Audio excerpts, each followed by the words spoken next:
friends, family members remember kind, devoted father, future pediatrician Catherine Rachlin, Cavalier Daily Associate Editor. December 1, 2009. After spending nearly 28 hours trapped in a Utah cave, second-year medical student John Jones died late Wednesday. Rescue efforts failed to extract the 26-year-old, who classmates described as a loving, devoted and optimistic family man.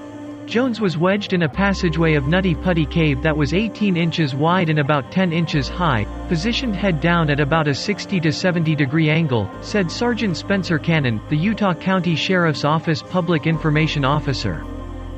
This position was part of the reason rescue efforts failed, he said. Rescuers faced similar cramped confines and sharp angles as they worked to free Jones. It was very, very difficult to get him into any kind of position where they could move him at all, Cannon said. Rescuers moved Jones millimeters at a time and eventually repositioned him, securing him with climbing equipment and gear so that he was no longer head down, he said. One of the anchors the rescuers had drilled into the roof of the cave gave way, however, and Jones slipped back into the passageway, Cannon said. A few hours before his death, Jones had trouble breathing and lost consciousness, he said.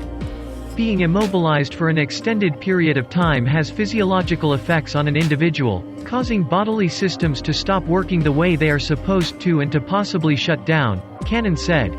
The exact cause of Jones' death, however, most likely will never be known, Cannon noted.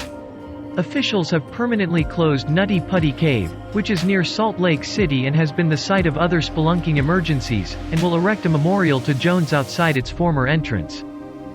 Closer to grounds, those that knew Jones remembered him as a kind and welcoming individual and also a committed father and husband. Second-year medical student George Glass said Jones was one of the first people he met at orientation a year and a half ago. One of the first things I noticed when I met him was just that he was very friendly and humorous, he said. Jones was very approachable and was always kind, always trying to help other people out. Second-year medical student Rhoda Telawi described Jones as kind, sincere and open to meeting new people from a variety of backgrounds and creeds. He was a very rare type of person, she said. He was probably the nicest person I've ever met. As a medical student who aspired to be a pediatrician, Jones was very busy, second-year medical student Chris Bailey said, but, regardless of how tired he was or how hard he was working, he always had a smile for you when you saw him in the library or in the halls. His friends also spoke about Jones' commitment to his family and his religion. I think the thing that impressed me most about John is what a remarkable father he was, Bailey said. Both he and Glass recalled how Jones would play with his 14-month-old daughter at church picnics and potlucks. It was just nice to see how much he loved his family, Glass said, adding that Jones did everything he could to bring joy to his family. The thing that you instantly noticed about John was that the things that were the most important to him were his family, his wife and his little daughter, fourth-year medical student Ryan Harris said. Emily Jones, his wife, is currently pregnant with the couple's second child. Harris described Jones' religion and his church, the Church of Jesus Christ of Latter-day Saints, as very important to him. He was very devoted to his church, Bailey said.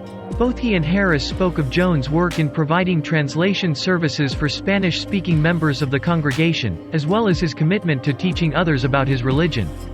Telawi, who is Muslim, also recalled Jones' interest in learning about her religion in addition to his own. The way he practiced his faith and the way he interacted with others show that he possessed a much greater strength of character than so many people I met, she said.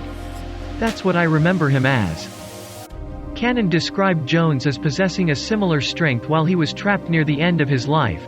He had remarkably good spirits throughout really the entire thing, despite his incredibly difficult circumstance, he said.